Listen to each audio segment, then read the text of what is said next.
Good afternoon, everyone. Thanks a lot for being here. In this panel that is themed on the Russian internet and that we have somewhat provocatively titled, Actually in Google We Trust, for reasons that will be delved into at length by the panelists. My name is Francesca Musiani. I am an associate research professor with the National Center for Scientific Research in France, CNRS. I co-lead since early 2019 the Center for Internet and Society of CNRS, I am a member of a research project funded by the French National Agency for Research called Resistic, sort of acronym for Net Resistance, Criticism and Circumvention of Digital Borders in Russia.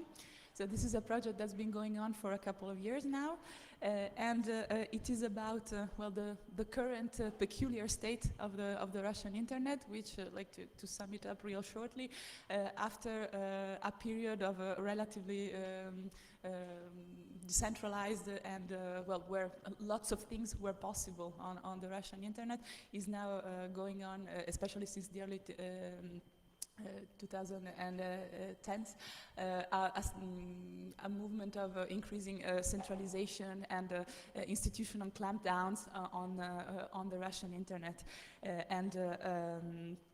So there is an important set of challenges that has been brought to civil liberties by a set of juridical measures, especially that deeply affect Russian internet infrastructure. In this project, we seek to investigate the variety of forms of online resistance in Russia, especially some that might be a little bit lesser known. And in particular, the techniques for circumventing these online constraints on internet infrastructure, in particular those that are related to privacy, security, and surveillance. So one of the things we found in the first 2 years of this project is that some of these practices to circumvent surveillance are a bit counterintuitive and surprising.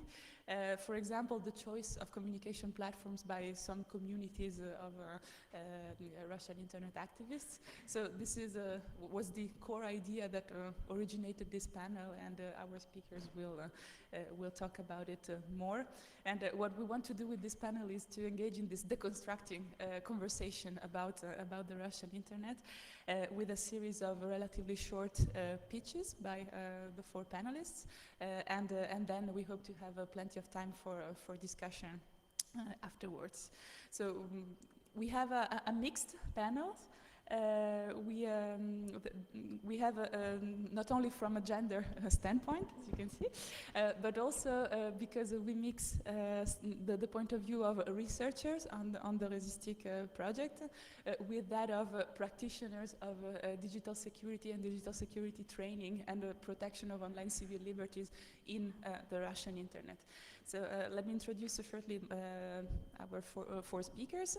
So we will start with Ksenia Ermoshina, who is a researcher at the Center for Internet and Society. So she's been closely working with me on several research projects on digital liberties and internet infrastructures. Then Anna Zaitseva will follow, who is an associate professor at the University of Toulouse Jean Jaurès, so also in France, and a member of the Resistic project. Then we'll move on to the practitioner side of the panels to speak with Daniel Lipin, who is a human rights lawyer, intellectual property specialist, and holistic security trainer. He will speak more about what this holistic label lies under. And we'll finish with Sergei Boyko, who is the co-founder of the Internet Protection Society based in Novosibirsk in Russia. So let us start with Ksenia and Anna, who will speak about some of these of the results of the ongoing field work we've been doing in Resistic. So you have about 7 minutes. Thank you, Francesca, for introduction. I've been studying together with Francesca for almost a year and a half, a bit more, the usage and development of encryption protocols, and especially we were interested in looking at how different risk profiles would adapt strategies to choose this or that tool according to the situation. And we started with a quite plain and hypothesis that was a working hypothesis. It helped us, but then we understood that it actually didn't work on the field. So in the beginning, we thought that users could be classified as high and low risk, high and low tech knowledge. So we would have the combination of high risk, low tech knowledge, or high risk, high tech knowledge, low, and so on. So you can imagine different mixes. And then we wanted to have equal amount of interviews of each kind of user, have a table, fill in the table, and here we go. But when I started doing these interviews, I wanted to focus on areas where the war was going or armed conflicts were going, and I chose Ukraine. And I went to Ukraine to interview Ukrainian users, journalists who go to the east or to Crimea, which is currently occupied by Russia, and also interview digital security trainers. They all have very different views on which tool to advise, which tool to use, but I do think that for a researcher, digital security trainers are a very interesting group to look at because they have a lot of users, a lot of people going through their hands. They see different profiles and different risks, so they can give their overview on what are the real situations in which these people are. So my first hypothesis would be that those journalists who go to the war zone would use sophisticated combinations of tools like PGP, Jabber, Tor, and VPN over Tor, and whatever browsers. They would never use Google Chrome, they would never rely on Gmail or Facebook, and very soon I understood that they would only rely on Gmail and Facebook and WhatsApp. And I met with developers because our project was very interdisciplinary. We had cryptographers, high-profile cryptographers working with us, and those developers had this ideal, what we say in Russian, spheric horse in vacuum, you know, this ideal user that would have all these tools, all these privacy-enhancing technologies, and go to the war zone armed with these nice cryptographic strong tools. And they were really surprised when I brought them the fieldwork and these interviews that were transcribed and the table was filled in, and they were surprised to see actually they trusted Google. And they asked me, why do these people trust Gmail? Why do they all use WhatsApp? I had several hypotheses. So first, I thought they are easy to use, they look nice. And second, I thought maybe trainers recommend them. So indeed, when I interviewed trainers, I found out that there have been a structural situation related to how Ukrainian media were developing after Maidan and the war started, that actually digital security trainings of the first wave, on beginning of 2014, were conducted by the same galaxy of projects that are connected to Frontline Defenders or Access Now and other organizations that have quite a homogeneous way of advising certain tools. This brought me to another question, you know, I'm sorry, it's a bit Russian puppet, a Russian doll, you know, one doll hides another doll and so on, so a lot of questions bringing new questions. So the question was, why do they recommend these tools? Is it really because they're better?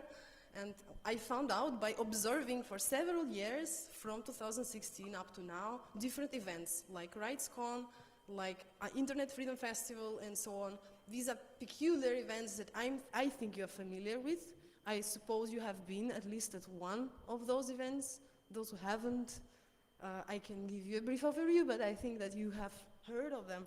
So you would see representatives of Google there. You would sometimes see them as sponsors on the main page of the event, and Internet Freedom Festival people thanking Google for funding this event. So a very peculiar situation in which tools are recommended on the basis of networking at these arenas.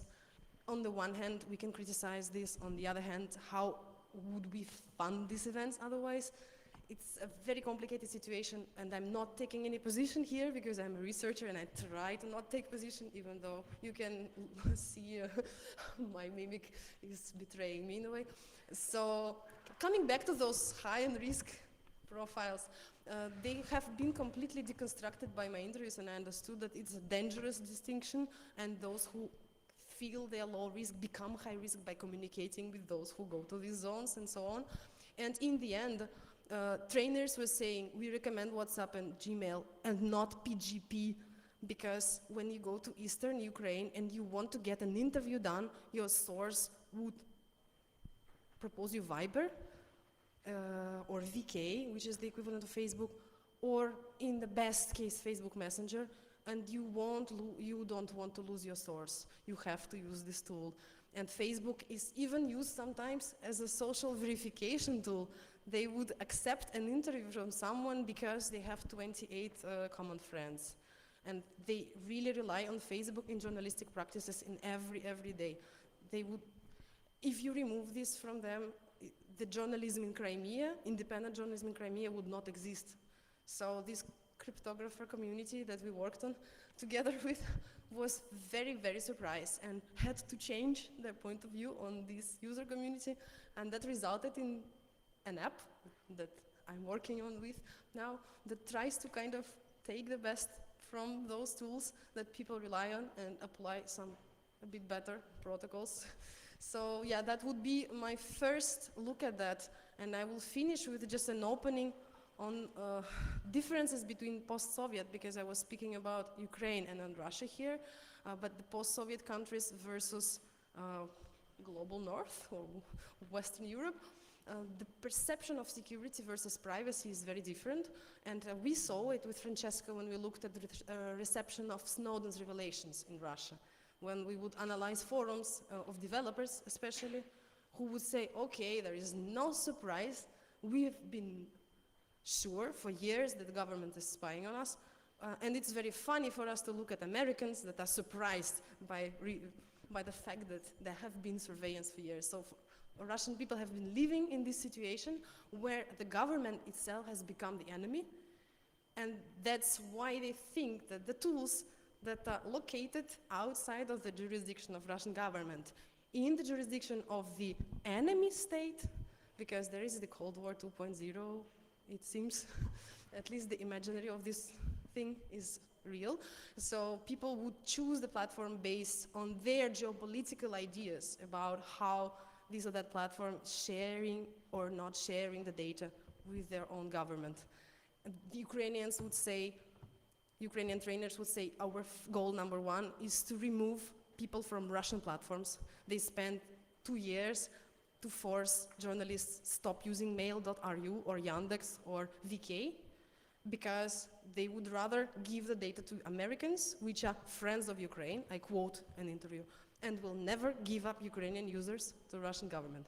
And here I stop because I don't have any more time, but yeah.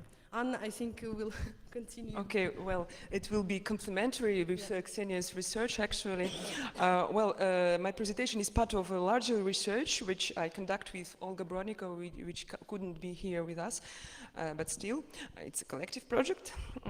It's important to mention, and so it's the research on how, within the Resistic project, on how NGOs, trainers, and civil society activists could produce visions and practices of digital security in the post-Soviet space.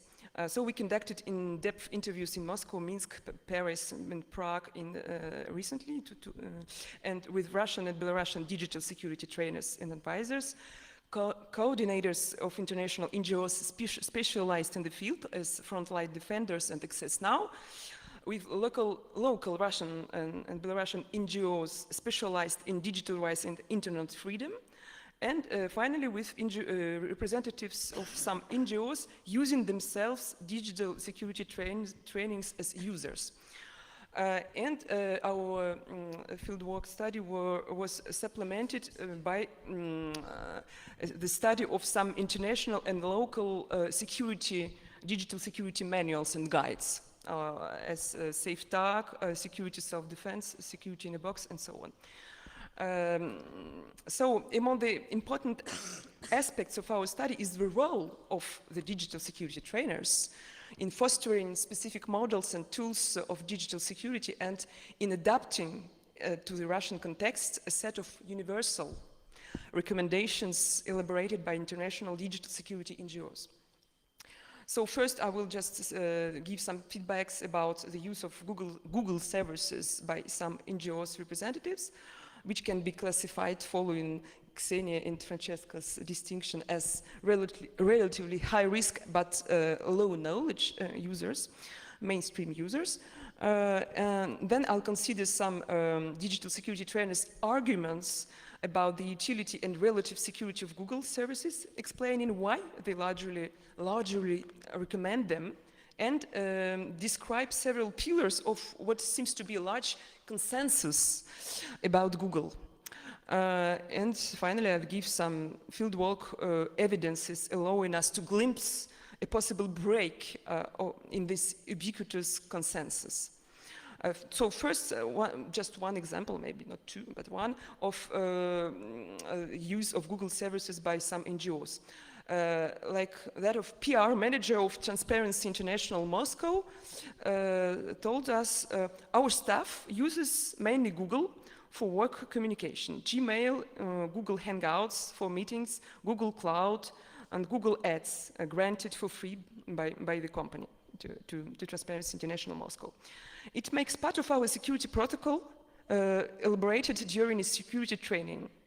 Well, they didn't reveal the name of the trainers and the organization, but still. It was a real progress, as some members of our staff used until the time mail.ru and VK.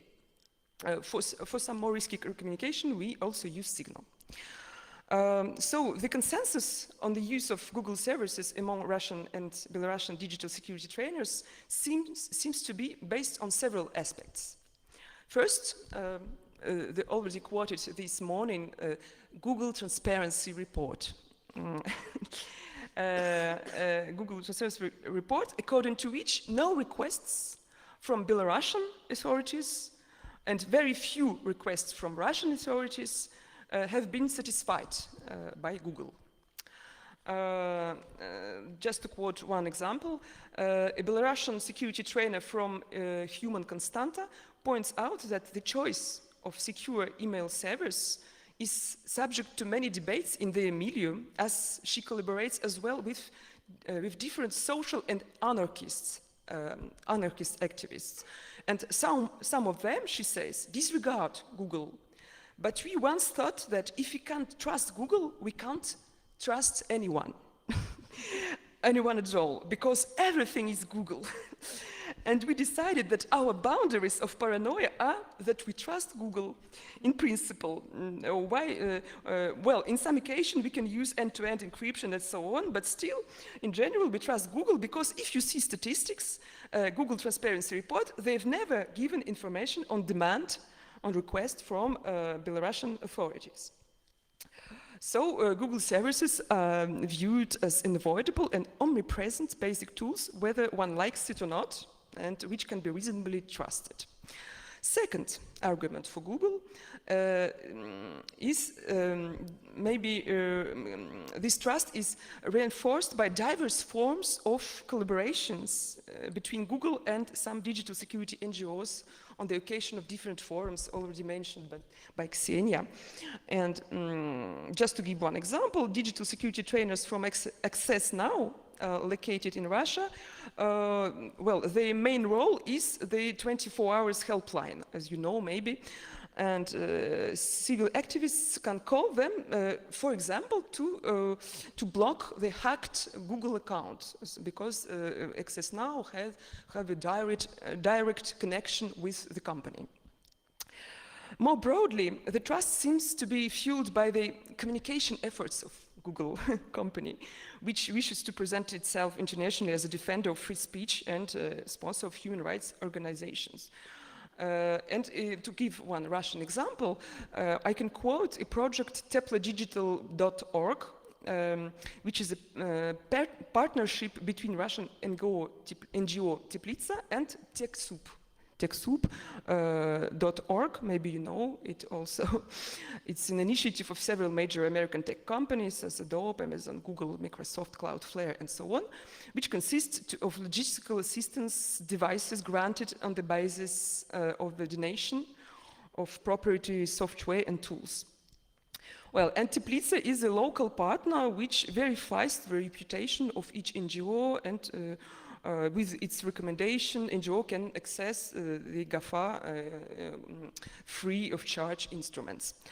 Outside tech-savvy and free software anarchist milieux, Google seems to have a consensually good reputation. The same thing can be observed, well, to put it very briefly, and because the time is short, that some manuals and guides on digital security didn't reveal, our study of these manuals and guides didn't reveal any clear stand against using GAFA services. And on the contrary, two steps Google verification is often mentioned among useful tools of secure communication. Well, and so this first study of recommendation by IT security manuals and trainers led us to ask the following questions.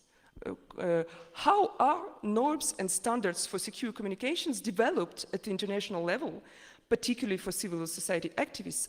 Who are the actors involved in the development of these standards, and what influenced strategies are big tech companies likely to deploy in this process? Well, without yet being able to explain all these bases of consensus, we have, in any case, observed very few exceptions to it. Nevertheless, just to finish my presentation, some of the trainers interviewed pointed out that while the recommendation regarding the use of Google services applied to the context of post-Soviet countries, this wouldn't necessarily be the case if they were to advise activist circles elsewhere. Just one example, a Belarusian digital security trainer says that he wouldn't recommend Google services if I were an anarchist in the United States and I was preparing a revolution there, I would never have trusted Google. I would have used VK instead. VK is a Russian analog of Facebook. Because 80 to 90% of spatial services requests from countries such as the United States, Canada, Great Britain, Australia, and New Zealand are satisfied by Google. And VK maybe wouldn't satisfy them because of the geopolitical situation and the Cold War II mentioned by Ksenia. So to finish, maybe the consensus about Google as providing secure communication services is transient, situational, and determined by lack of collaboration habits and authorities' competences, as well as by geopolitical power relations and the stakes of international rivalries, which are themselves shifting. Thank you. Thank you very much, Anna. Thank you so much. Go ahead. And so, do you believe in Google? No.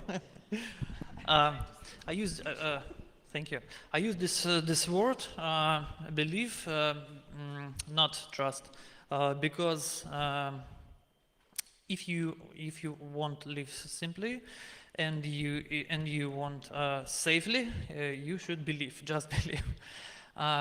But we're not so simple people to believe. We should to analyze the threats, and we should use all instruments to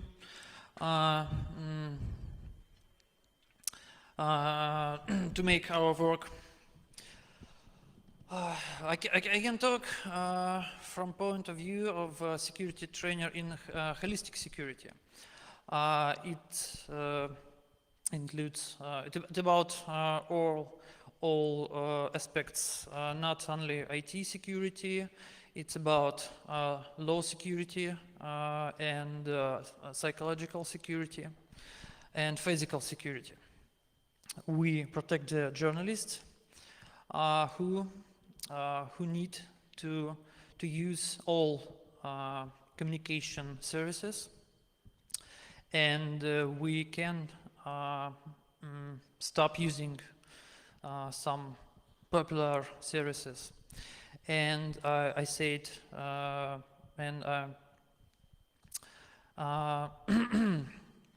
when journalists ask about most safely services or messengers, I said that if you need to use the Google, use Google, but you not be so simple.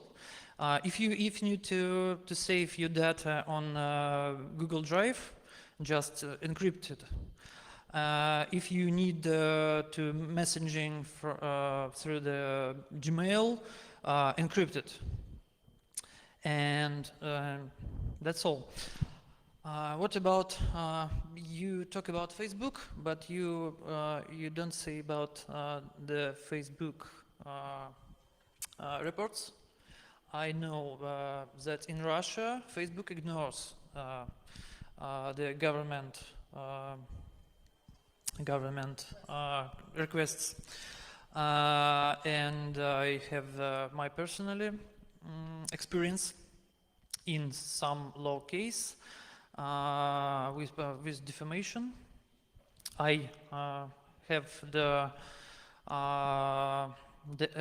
Kurt's Act to send requests in Facebook about the user, about his IP addresses and some contacts. Facebook ignore it. It's talking about Russia. I believe, I know, many people do not trust the big companies like Google and Facebook. It's very good, but in Russia we have some, we have different level of problems. I think maybe sometimes in future we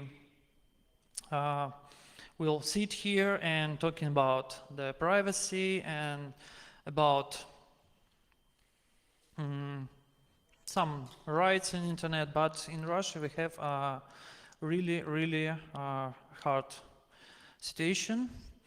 About access now. Access now don't have any workers in Russia because it's not safely. They will be evacuated in other countries. So we have another problems.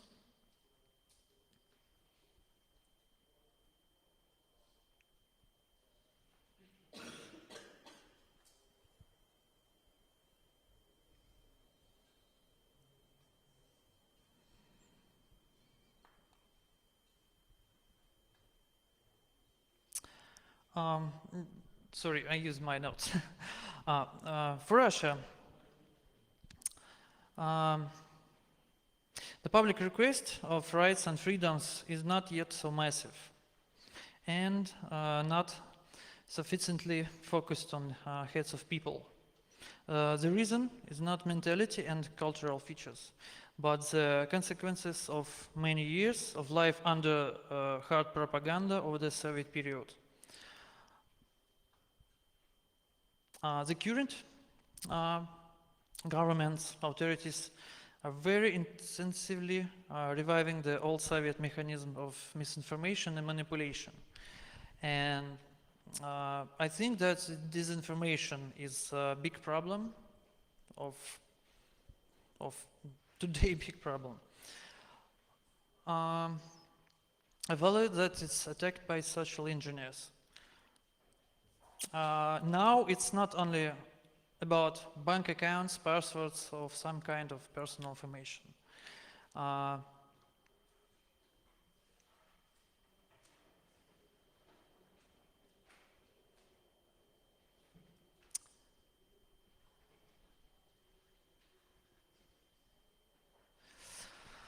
We're talking about the some trades that was done by single or small groups of digital activists or political activists. The government working in organized companies, we name it divisions, to carry out political tasks. They attack rights and freedoms through the manipulation and disinformation, prompting users to enter groups to become actors in conflict, or vice versa to an action where civic activity is needed. My colleagues and I studying the methods of political manipulation.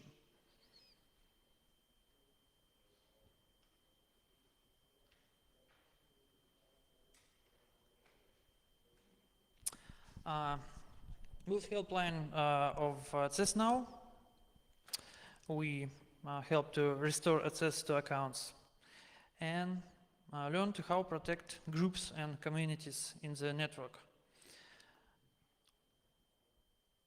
In addition, there are various services and applications created by pro-government Russian developers or related to complete and crowd out save the secure services and applications. We're looking for ways to evaluate the identify developers and their products, give users evaluation criteria.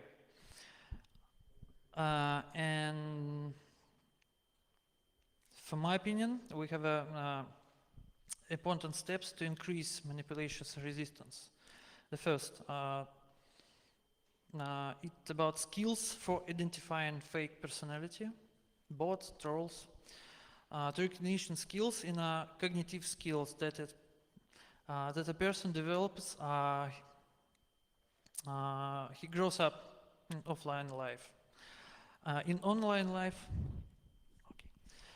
we are rebuilding our skills of personality recognitions, and some tools may appear to analyze user data in open source to identify. We should study the mechanisms of disinformation in Soviet manuals, like Lenin or else. And we should monitoring election campaigns online, monitoring communities, groups, channels in messengers. And I think we return the discussion of usability of electronic government and to protect. Okay. Well, I guess that we will be You're able next. to come back to some of the points later on. Thank you, Sergey. I think that this is the better one you may have. Thanks. So with Sergey, we are taking a step back from like experiences and Okay, research and I could be here in position of advocating Russian users profile against your objections. First of all, you could not only treat Google and Facebook and so on as a messaging services. It's firstly for us, it's media platforms. Some history here. Since 2000s in Russia, all the traditional media, newspapers, TVs, and so on, are state-controlled or state semi-controlled through government companies. So only internet was, since 2000s, only internet was the freedom of speech territory. After Arabian Spring, our government understood that, oh, internet could be still freed. Could be still danger to our authority. So they started to oppress the opposition opinions and so on in internet too. In that case, now as an politician, as an opposition politician, I have only 4 methods to get in my message to my auditory. YouTube, Facebook, Instagram, and Twitter, and no at all. It's not a matter of threats, it's a matter of my existence as a politician using this platform. And if I still using Facebook and Google YouTube, that's not a problem to use their messaging services. I'm still using these platforms to get my words heard. That's first. Second one, speaking about threats, it's not only speaking about theoretical or some kind of mythical threats. Let's speak about real threats. For example, I could use Facebook or I could use VK, for mentioned.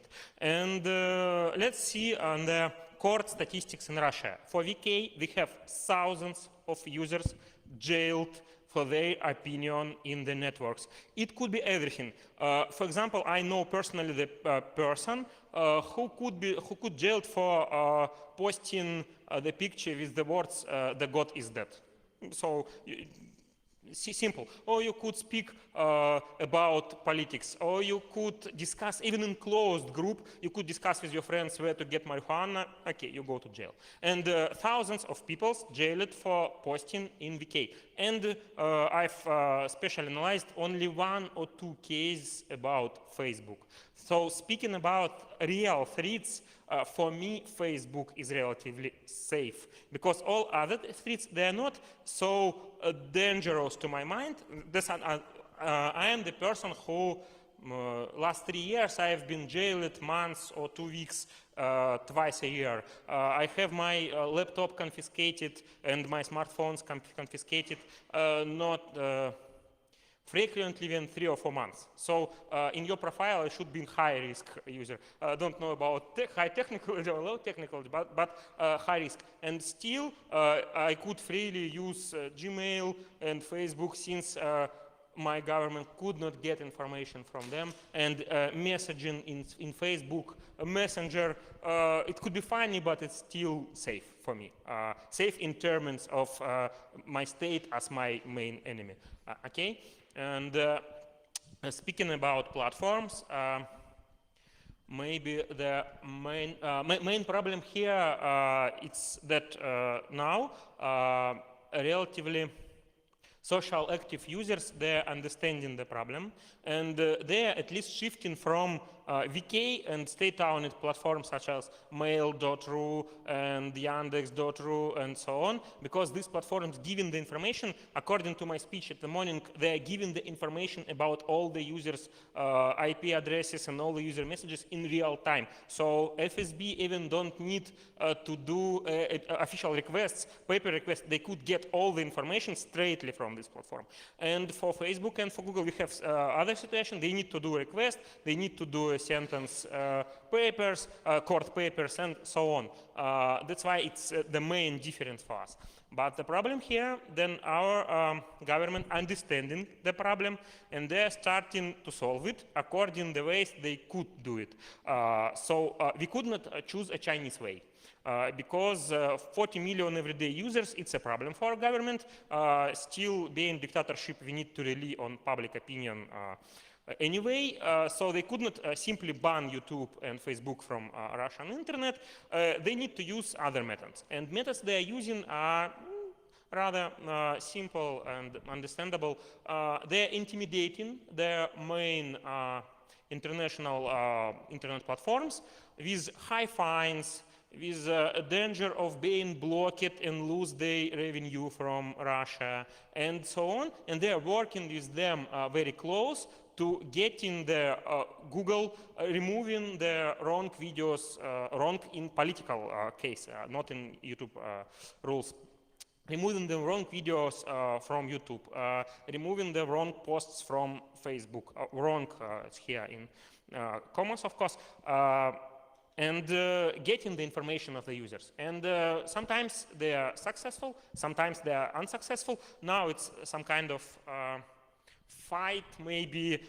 So then government on one side and platforms on another side, but still the main concern of big platforms, it's their revenues, fines, and not the users. It's a concern for us, because if Google today or Facebook today starting cooperating with our governments, and they are going this way slowly, maybe not so fast as Russian companies because they have not so huge risks, but they are slowly moving towards that way. So it's a problem for our users, because if today Google became cooperate with our government closely, I'll be jailed not 2 times a year, maybe 5, 6 times a year, maybe not for a month, but still for 5, 7 years, and so on. That's the biggest trouble. That's why our main concern today is working with international platform, getting them to understand the problem and to understand that all their communication with our government, all the legal compliance, it's a problem for real users, for the rights of the users, and for freedom of speech too. Okay. Yeah, thank Thank you. I think that Ksenia wanted to follow up to her point. Yeah, thanks, Sergey, a lot. You were mainly looking at me, so I feel like I need to respond. I was here defending the right of Russian people to use Facebook and Gmail, and not saying that it's bad that they use it. Just maybe you didn't get that message. The message was addressed mostly to the Western high-tech cryptographers who would like Russian users to not use Gmail and Facebook, who would imagine high-risk journalists going to the war zone with Jabber, PGP, blah, blah, blah, and all these things, and they feel like they're disgusted by the fact that the Russian users rely on Gmail and Facebook, and they don't want to go down from the cloud, from someone else's computer. I hope you understand the joke. They don't want to go from their heaven, where they would imagine this perfect high-tech savvy journalist equipped as, with Nokia 3310 and walkie-talkie and whatever. And I'm defending here the Russian journalist who has the only way, to deliver his or her contact through these big platforms. But in the same time, I'm also analyzing as a social researcher. I look at the other side, which is I didn't talk about this, the lifestyle choices of platforms of people who they're vegan people, and they're also digital vegan. I would call them. They have never tried Facebook. They would never do it. They don't consider it as a tool, as a vegan is not considering a sheep as a food or something. So these people also exist. When Anna mentioned anarchist circles, I know people from Russia who don't trust Gmail and Facebook, and they prefer using a very very weird interface like Rise Up or whatever, which is a trustworthy thing, but not usable. So there are also these groups,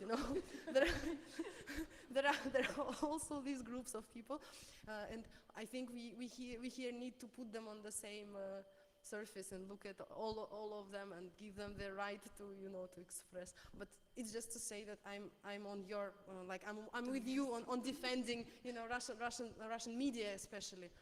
Because they really rely, it's a very good point that you mentioned, it's not just for communication one-to-one, it's for delivering content to many people.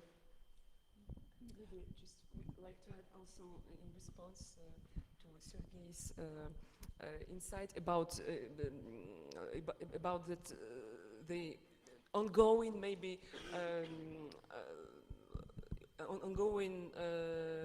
Google and other companies will be progressively more and more collaborative, maybe with Russian government, and I have some insights, some evidences from my field work in Belarus. For example, one oppositional journalist, the head of Belarusian Journalistic Association, told me that if Google doesn't reveal any information about its account holders on request of Belarusian authorities, it's certainly because the Belarusian authorities don't try too hard to ask Google for that. So there are very few requests from Belarusian authorities because maybe they lack competences for that. They don't have the legal language, the habits, judicial habits to formulate these requests with some references to the law, to court decisions or anything. They are more eager with just enforcing methods, with police confiscating the computer and so on. And so it's maybe just the time for Russian also and for Belarusian authorities just to get the competences of this of the correct language, judicial, technical, to formulate the good requests, and that Google maybe and other platforms, GAFA, will more and more satisfy them. So this is the risk of this. And another important thing about Facebook, as you know, the Facebook Messenger is not identified user by the phone number. For Russia, it's really important because the phone users should provide his passports, and if you post in messages like a Telegram, in public channels, some information from your number, you you do it publicly with your passports, and governments know all about you. The Facebook Messenger did not this, did not identify. Yes. And then we'll. I have not such good information for you. They are studying, and they are studying hard, and they are doing things better. Of course, easily to get information from Russian services, because you even don't need to ask. As I said before, you could get all the information automatic, because we have SORM. It's an automatic surveillance system, and they are obligatory for all the internet providers, all the social networks, all the information platform.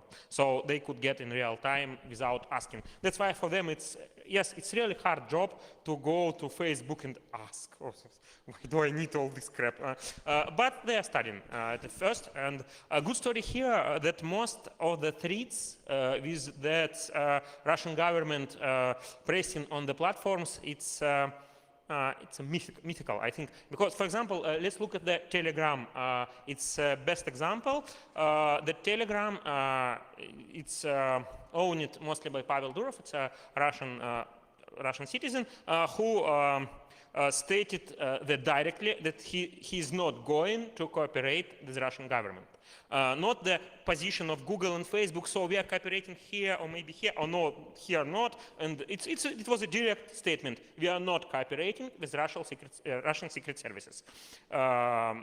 One thing, the Telegram officially is blocked on all the Russia territory. Officially it's blocked. Still, we have evidences that all the Russian federal authorities still using Telegram. All the users of Telegram still using Telegram. Even head of Russian censorship, internet censorship authority, it's called Roskomnadzor. It's officially censorship internet authority. Even the head of Roskomnadzor using Telegram and having account here. So then we say in Russia, you will be banned.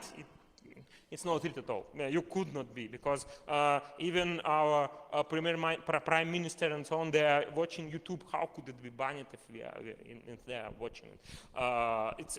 It's a good position, but that's why we need to really hard on position of the company, because best for us, for civil society, is best than Google taking the position of Telegram. No, we are not cooperating. The human rights, the freedom of speech, it's first of us, and your legal statements and so on. The second, it could be a best position, but still we couldn't get it now.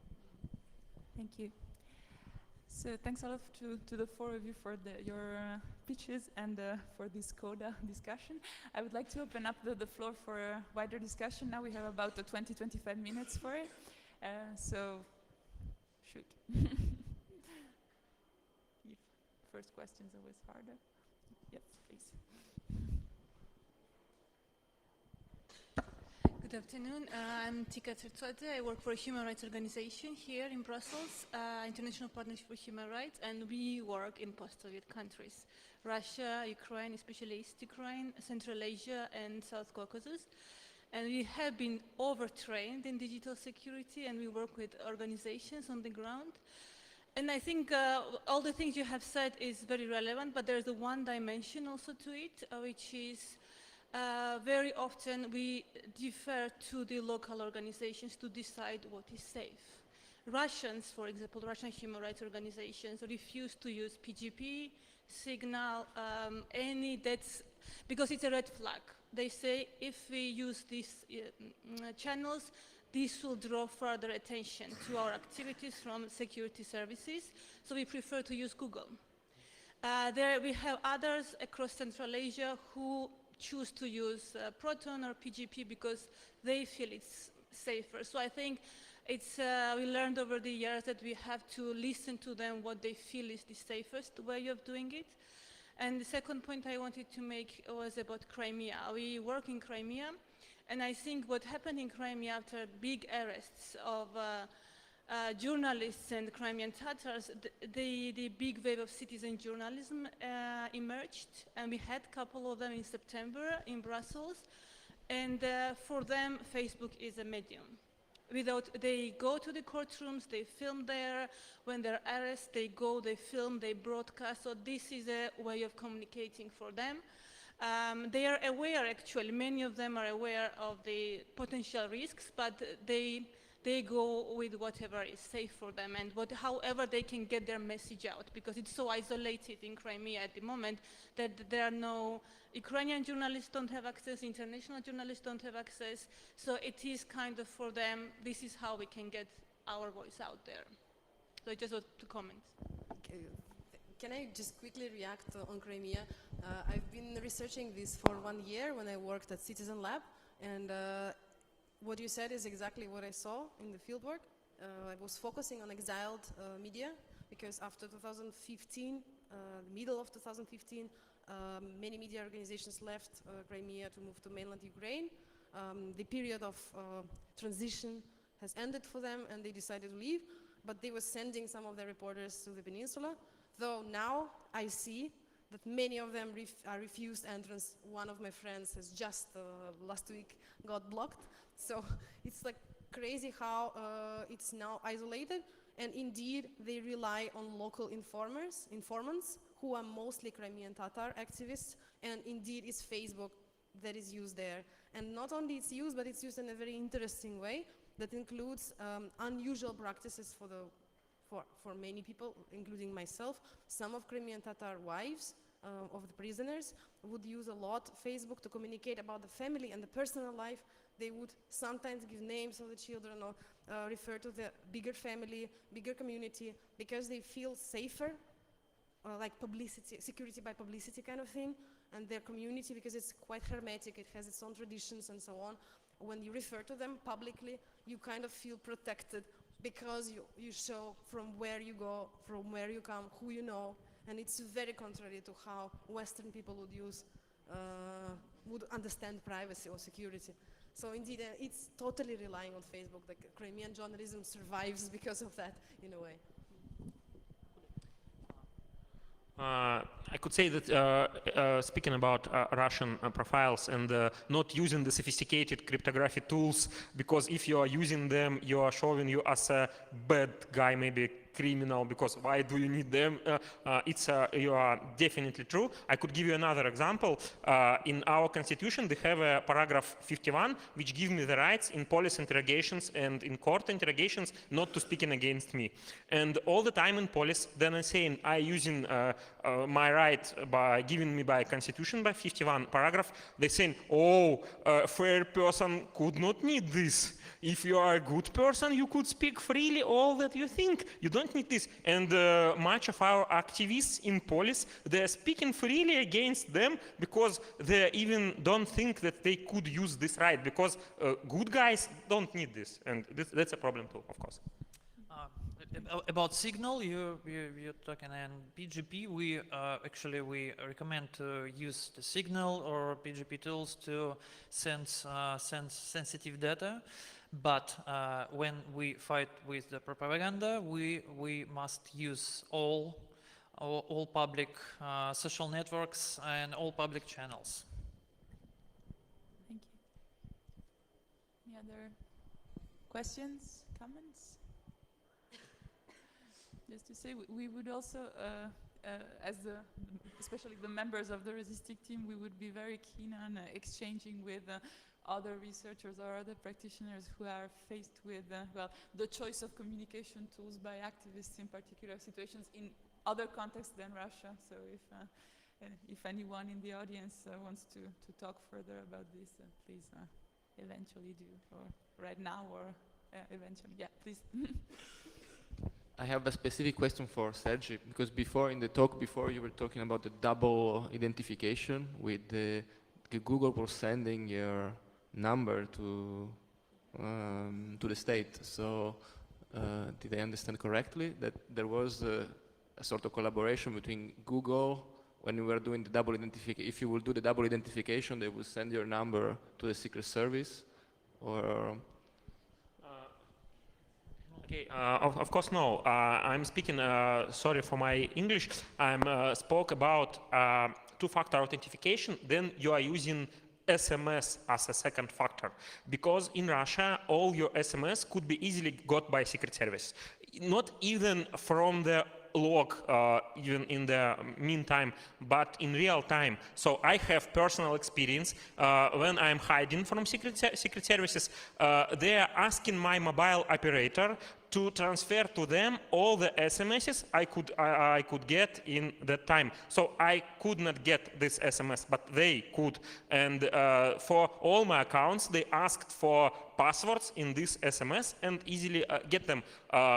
Luckily that I know about such a problem, and I'm not using the SMS as a second factor. Mostly I'm relying on the Google services. I'm using Google Authenticator. So I need to have my smartphone in my hand to get my password if I lose the password or if I need to use the other device. It's a still problem for me because my smartphone confiscated twice, maybe third a year, so I need to do huge amount of job to get to my Facebook account again, to my Instagram account, to my YouTube account. It's a problem because I need to scan my passport, send them, making the videos and so on, all that hard day to getting your account back. And still I have a fear that our Secret Service could do mostly of these things because they could use my passport freely, getting it from me and all other things,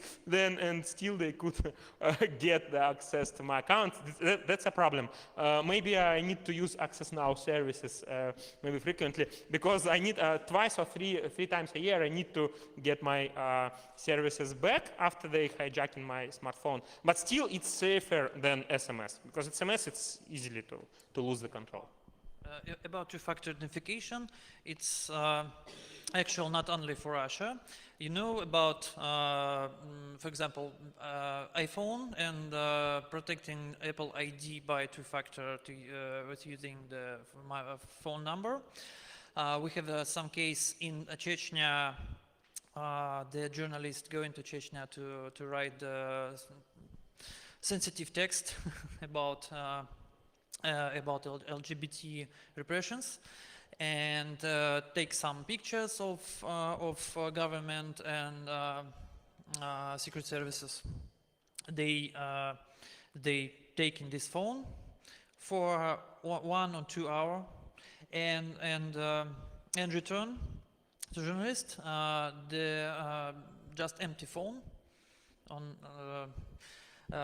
this was restored. And we a long time we can't understand how they do that. We don't believe that Apple provide the information to unlocking the phone for 1 hour, and now I can explain it. It's so simple. The iPhone has locked by PIN code, not without the print Touch ID. They just take the SIM card and put in another phone and choose the mode of restoration through the phone number. Take an SMS, enter code, and that's all. I could give you some funny story about the accounts and access to them. Last September, then the police came to my flat for the search. I have a 3 millimeters steel door, so it gets to them half an hour to get to my flat. In this half an hour, I'm disassembling all SSDs from my laptop, from laptop of my wife, from my home computer, from home computer of my house, put with the tape all the SSDs to quadrocopter and send the quadrocopter to my friend. You could watch on my YouTube channel, Sergey Boyko, the full video, full 40-minute video. I'm filming it, still doing. And it was not about the getting some information because all my storages are encrypted totally on the file system level. But it was about not to get through all this nightmare to get my operation systems back, my accounts back, and so on. It's easier for me to get SSD back inside. All the times they're searching, they're getting only storages. SSDs, hard drives, flash cards, even smartwatches, because on smartwatches you could store some information. So I need only information. That's why it's for us, it's main target here is protecting the information at all costs. And where now your copter it returns to you? They, next day they went to my flat again and confiscated the copter, so I could not use this way. Thank you. Yes, please, on the front. Hi, I work for the International Federation of Journalists, so what you said was really interesting and confirmed lots of things, in particular the fact that there is clearly a lack of training on digital safety. I just had one question for the first lady in front of me. You said that you conducted a research and that sources were more comfortable talking to journalists on Facebook and Messenger and like these common tools. One of the most important principles in journalism is the protection of journalist sources, and this applies in Russia as well as everywhere else, and it's a principle that journalists know very well. So I was wondering if you ever had a conversation with them about this issue of protecting sources and what was their reaction, because obviously, and we know that, talking on Messenger is clearly not a protection strong enough, and it's very important not to do that if, in particular, the issue is very sensitive. Thank you for a great question. I will precise that I didn't want this to sound as a generalization or any kind of rule. I rather used it as an anecdote, as an extreme practice that I've observed in several cases where journalists I speak about, especially Crimea, would go to document, to talk to either people who are under investigation or relatives of a person who is in jail, of Crimean Tatar community, for example, and they would first meet in physical space. That was mostly all the time happening, first physical, offline kind of connection, and then they would agree on a tool to use, and very often the source would propose what they already have, and the journalist would choose the least insecure from what the source has. And very often it would be VK or Facebook Messenger, so it would be rather Facebook Messenger. Or if there is WhatsApp, then it would be rather WhatsApp. So it's like choosing the most secure from what exists. Sometimes, because I asked, what do you do if the source doesn't have anything? Would you try to help install a tool and so on?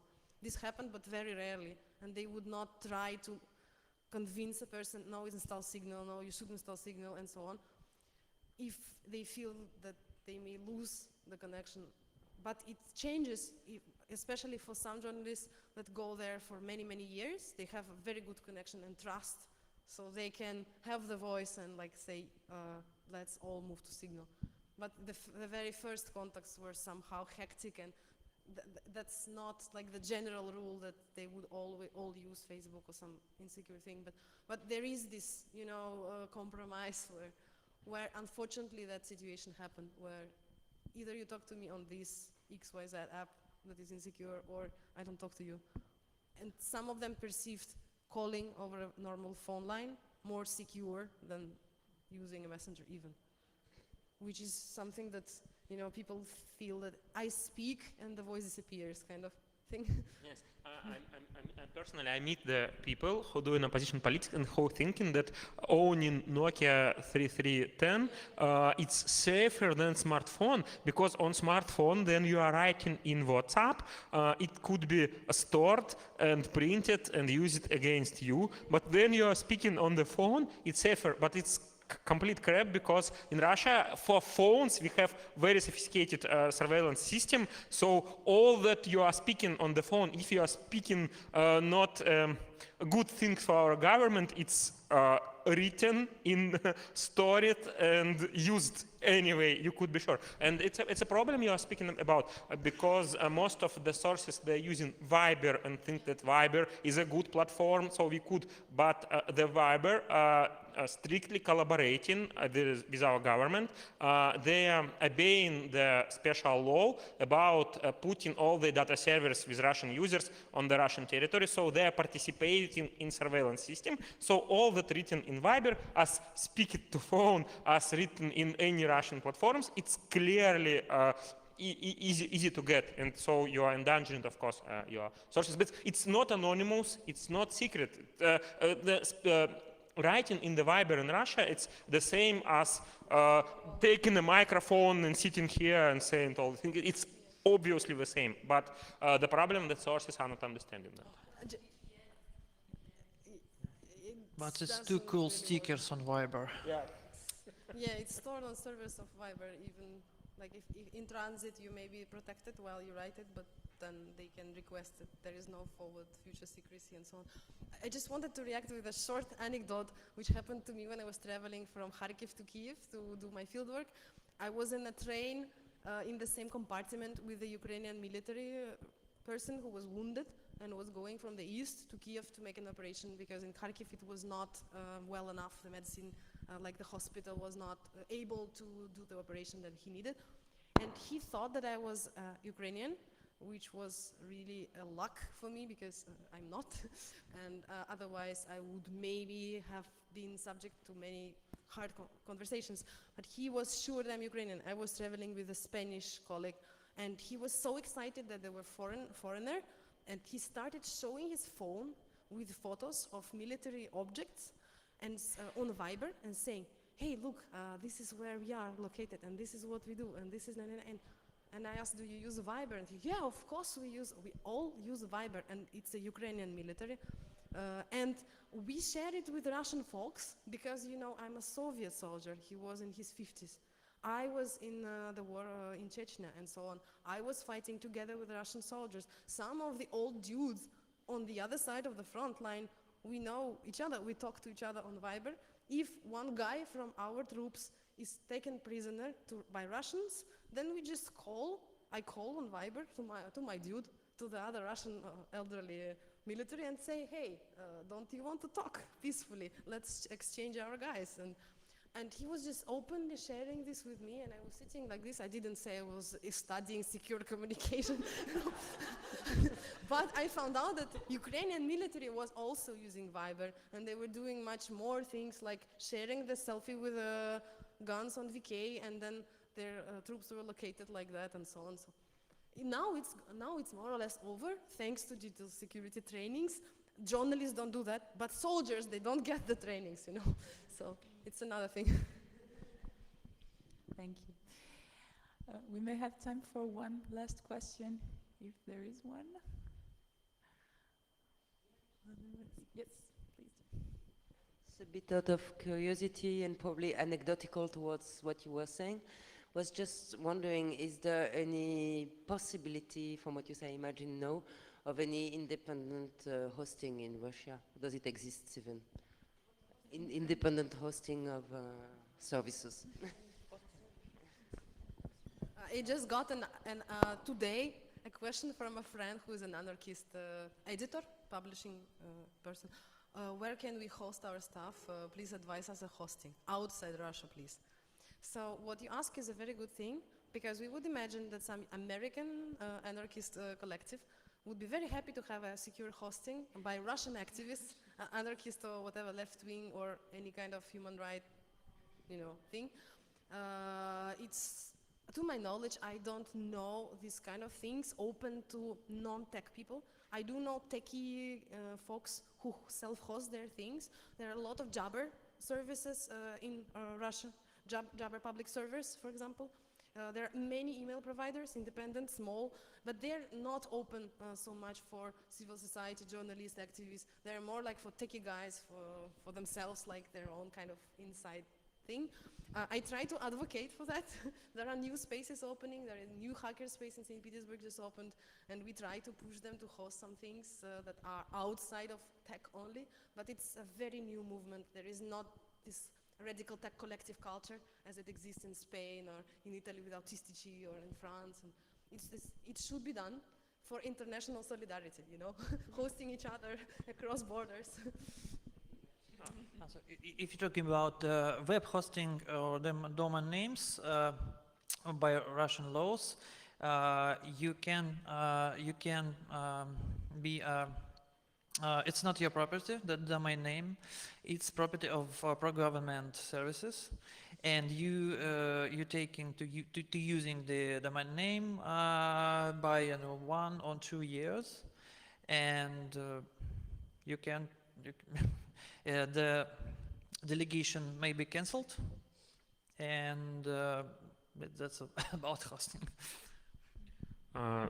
You could not get safe hosting in Russia, definitely, because according to our laws and our latest laws in internet, all the hosting companies should report to secret services. All the hosting companies and internet providers should have a channel to secret services network.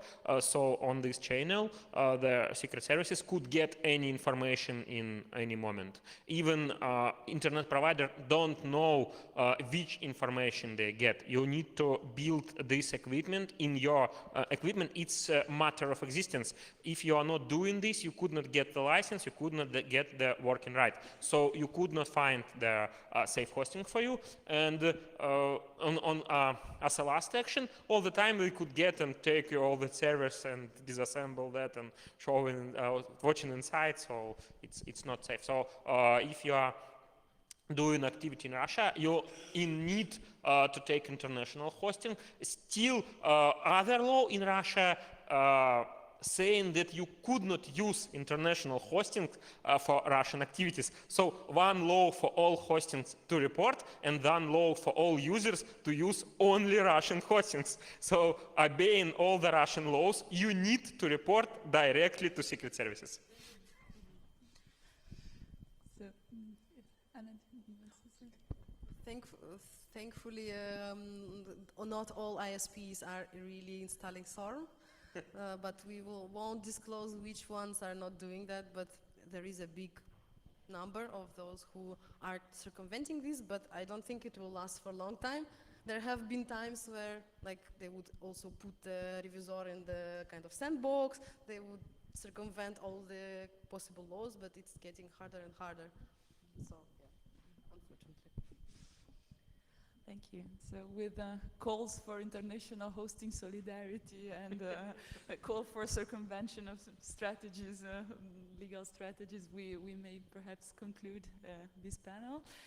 Thanks a lot to Ksenia, Anna, Daniel, and Sergei. I think we can give them a big round of applause. Thank you.